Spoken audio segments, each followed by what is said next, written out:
One thing you said about like in Hamdan's case, he made some great songs, but it never finished. And one thing I was thinking about is, especially with music, you know how I think of music kind of like a movie. You know how like sometimes they remake a movie and a lot of songs get remixed as well. Yeah. And music never really. Music, yes, a song is released, but you could always that project could go on forever if you wanted to. You can always change something. So how do you know when a song is, when you're comfortable like with a song, like now this is good, this is ready, it's done? And do you think some songs should never be touched, like, you know, the purists might say, like, that is a classic song, there's no need for like remix with like Pitbull on that shit? Yeah. How do I know when a song is? It's a feeling that I get with a record that I know it's done. And also, I know what it's like to work on a song forever. Okay. So it's like it's two different things. My obsession is with execution. I don't like spending too much time on anything because I get to a point where I want perfection, but then I know that I have a buffer as a human. Yeah, I'm trying to do too much, and that's always been my problem. So like I always like look at my task like, oh fuck, I got like 25 songs that I need to finish. And I'm like, I don't know, how am I gonna finish 25 songs? I'm one human. But the point is, it's never finished. Art is never finished. Yeah. Like in reality, you could work on a song forever, but like the things that you do, like I think a song when it gets to like 80%, it's finished. Okay. Because that last 20%, only you hear it.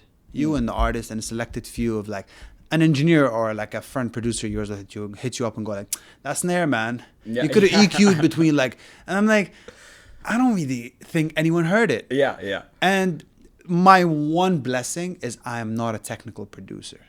So I'm 33. Okay. I've been making and mixing songs for so long. I really don't know how to like technically describe what I do. Like I have producers hit me up and go like, yo, that compression you did on that kick is like unbelievable. And I'm like, dude, I don't even know how to use a compressor. Yeah, yeah. And by the way, people who are watching this, if there's a producer watching this, they're like, what the fuck? How are you even a producer? Like, how do you think I think music is a feeling for me. Okay. And not that I haven't tried to get technical. Yeah. I just get really bored so quick. Yeah. Like I want to execute. Like I want to make music. I don't want to sit there and like, oh, you put a ratio 1/4 for like, couldn't care fucking less. I'll be honest with you. And then people hear stuff and I have artists or producers or mixers or whatever. And it's like, oh, that mix is great. I love how you did the widening, whatever. And I'm like, I don't know. I just did it. I just did it. Yeah, yeah, exactly. Like I don't really have like a technical methodology behind what I do. I've never done that. Yeah. And I've never had that. I've always tried to achieve something that I hear in my head or I've seen. Mm-hmm. So I archive things. Okay. So I hear like a snare or I listen to a vocal or I see a creative and I'm like, that's a cool idea. Archive. Okay. I just keep moving. Keep it for the I just archive shit in my head. Like I hear a mix and I'm like, oh, that delay thing is very cool. And then like 2 years down the line, I'm like on like some blog and someone's like, that technicality is called this. I'm like, oh, cool. The thing I've been doing actually has a term. Oh, awesome, man. Yeah. Name to the process. Exactly. Yeah, like, do you sidechain your 808s? I'm like, maybe. I don't even know how to sidechain till today. Like, I literally don't sidechain them. People look at me, you should know. I'm like, I hate sidechaining, by the way. Don't sidechain your 808s personally. But like, it's just like, I'm not a technical person. And sure. I think I purposefully, how do you say it? Purposefully. What he said. I've done that on purpose. Yeah. Because I feel like, again, just like I didn't want to look under the hood, I still want to discover. Like, I love when I discover shit. You want to learn, of course. And then like a really cool engineer that I follow was like, I did this by mistake, and then it became a thing. Like, this is a guy that I follow. His name is Jason Joshua. He's like, I really like him because he's responsible for a lot of sounds I like the Weeknd reverb and stuff like that. Mm-hmm. It's very technical. Yeah.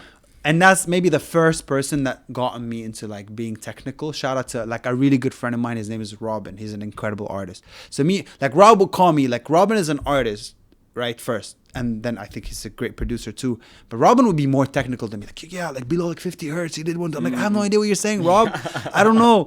But like, he's way more technical than me. He's like, yo, sure. Jason does 1, 2, 3, 4. Like, and then like we start like, and then he kind of made me a little more technical than I was. He would give me like, oh, go watch this tutorial by Jason Joshua or whatever. So Jason was responsible for, well, not responsible. He put distortion on 808s. Okay. For Mike Will made it. And Mike Will is known to have like the fucking grimiest like trap records, right?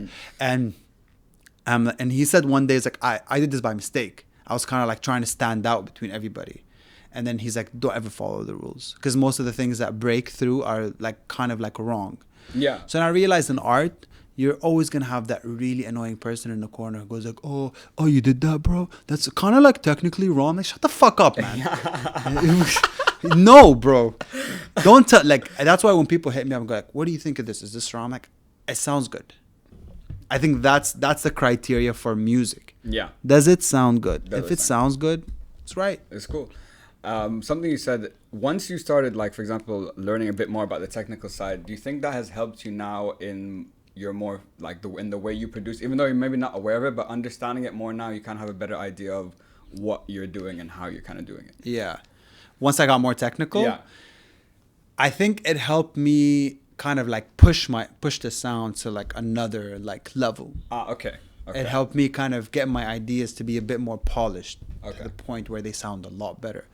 But has it made me a better art? See, there's a big difference, right? Yeah, sure. Like, there's a lot of technical artists, or not even, like, there's a lot of artists who are very technical, but like their sound is like very like okay. Yeah. But there's a lot of people who are not technical, but they just sound great. Like, a really good example of a person who's really technical, who sounds great, who've made mistakes, is like Drake's producer. Mm-hmm. Like when 40 did the thing where he basically they call it the underwater effect, like the Marvin's Room effect, when he like kind of you hear nothing but like you hear nothing but like the low end of the song, you don't hear anything at the high end. Everyone thought he was filtering, but he was basically bit crushing, which basically you're losing some of the frequencies from the song. Okay. Nobody knew that for a while until he told people like basically I'm doing that, and that's a big no-no. And music community, like, what are you doing, bro? Don't do it. But like 10 years down the line, it's like this sound. Like, this guy has crafted an entire sound for the biggest artist in the world, and he was doing something technically wrong. Exactly. I'm going back to the other question for some reason. Yeah. I'm on a rampage here. That's fine. Yeah.